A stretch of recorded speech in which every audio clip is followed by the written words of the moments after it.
Assalamualaikum teman-teman. Teman-teman tahu apa persamaan dua wadah besar ini? Nah, samanya dua wadah besar ini walaupun besar, kita isi itu sebanyak apapun kita isi akan habis karena wadahnya bocor. Sama ini juga. Ini kalau kita isi penuh juga sama. Akan habis karena ada banyak bocor. Jadi sebanyak apapun diisi akan habis. Sedangkan wadah kecil ini walaupun dia cuma kecil, kita isi sampai full, dia akan ketampung karena tidak bocor. Nah, perumpamaan ini bisa kita terapkan ke dalam kehidupan kita juga.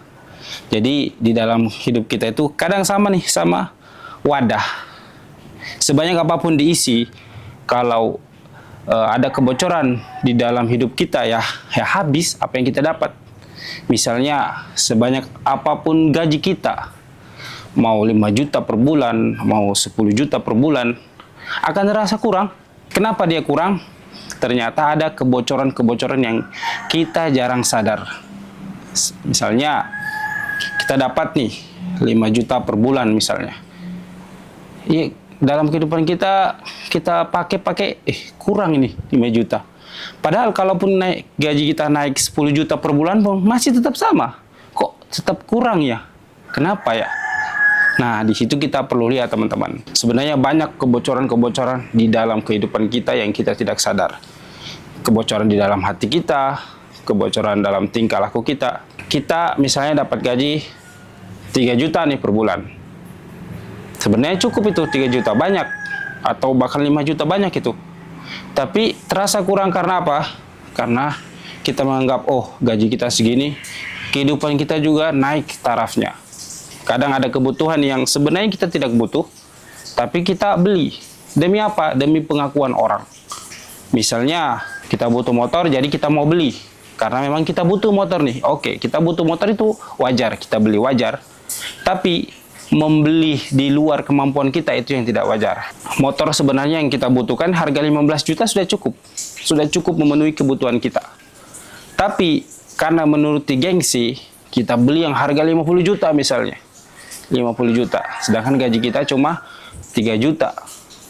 Oke, kita bisa beli. Tapi dengan apa caranya? Ya kita cicil dengan bunga yang terus bertambah begitu. Ya kita sendiri menyusahkan diri sendiri. Sebenarnya kan bisa cukup nih beli yang 15 juta aja. Kalaupun kita cicil agak lebih cepat daripada kita beli yang 50 juta misalnya. Oke, kita beralasan bahwa kita beli motor yang 50 juta itu karena kebutuhan. Tapi sebenarnya itu cuma alasan di otak kita untuk memperkuat tindakan yang kita lakukan. Kita mengaku di depan orang bahwa kita beli ini karena kita butuh. Tapi sebenarnya di dalam hati kita yang paling dalam, bukan itu yang kita mau. Kita mau pengakuan dari orang. Kita mau bahwa orang lain melihat kita sudah sukses, jadi bisa beli motor yang lebih mahal. Nah, itu salah satu kebocoran. Dan masih banyak kebocoran-kebocoran yang lain. Misalnya, ada sesuatu yang kita tidak terlalu butuh, tapi karena semua orang beli, kita ikut beli juga. Itu kebocoran. Atau kebocoran dalam hati, iri sama orang. Kita iri sama orang. Orang lain pencapaiannya lebih, kita iri. Kita memikirkan, akhirnya kan tidak bersyukur. Tidak bersyukur itu salah satu kebocoran teman-teman. Ya harus bersyukur untuk menambal kebocoran itu.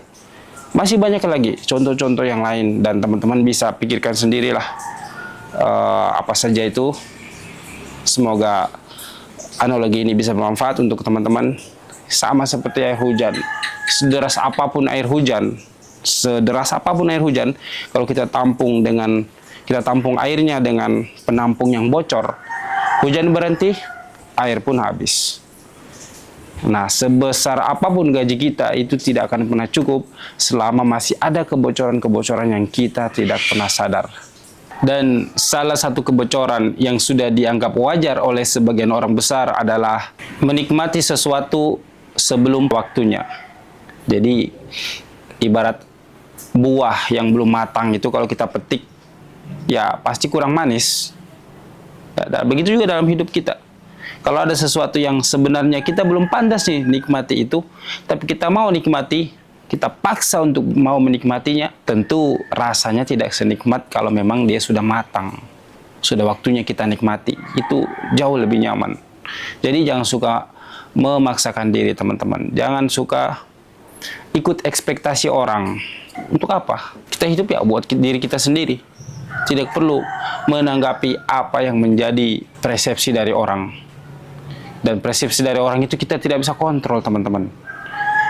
Kadang mungkin kita membeli sesuatu agar kita dianggap sukses sama orang itu.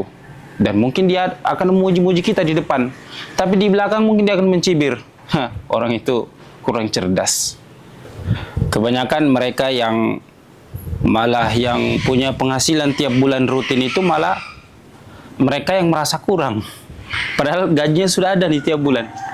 Tapi kenapa mereka merasa kurang? Dan kebanyakan seperti itu kalau kita lihat. Mereka yang punya gaji tiap bulan ada itu, malah kebanyakan mereka yang merasa bahwa kurang nih hidup dalam hidupnya. Karena dia menganggap bahwa ya sudah rezekinya cuma dari gaji misalnya. Padahal tidak seperti itu teman-teman. Tidak seperti itu. Dia merasa kurang karena ada kebocoran-kebocoran yang dia tidak sadar. Harus cepat disadari nih kebocoran-kebocoran. Dan kebocoran-kebocoran yang tidak disadari itu nanti dianggap normal. Sama seperti saat mereka membeli sesuatu yang di luar kemampuan mereka. Dan mereka menggantungkan diri ke sesuatu yang bisa dijaminkan untuk membayar hutang itu. Berapa puluh juta misalnya, ratusan, atau bahkan sampai ada berani ratusan juta. Dia berani ambil itu barang. Dengan konsekuensi harganya semakin dinaikkan. Dia menganggap itu wajar. Karena semua orang seperti ini. Itu salah teman-teman. Harus cepat disadari. Cepat disadari biar tidak terasa susah ini hidup. Karena itulah banyak orang-orang yang gajinya semakin besar kok sama aja. Hidupnya ya masih seperti gaji biasanya. Kurang. Tapi ada orang-orang yang gajinya mungkin nggak tentu tiap bulan. Tapi alhamdulillah kebutuhannya selalu bisa tercukupi. Karena itu memang banyak hal-hal yang tidak sesuai logika. Tapi sesuai dengan hati nurani. Atau kita sebut dengan sunnatullah yang berlaku. Jadi rezeki itu bukan cuma dari gaji teman-teman. Rezeki itu ya apa yang datangnya dari Allah, itu rezeki.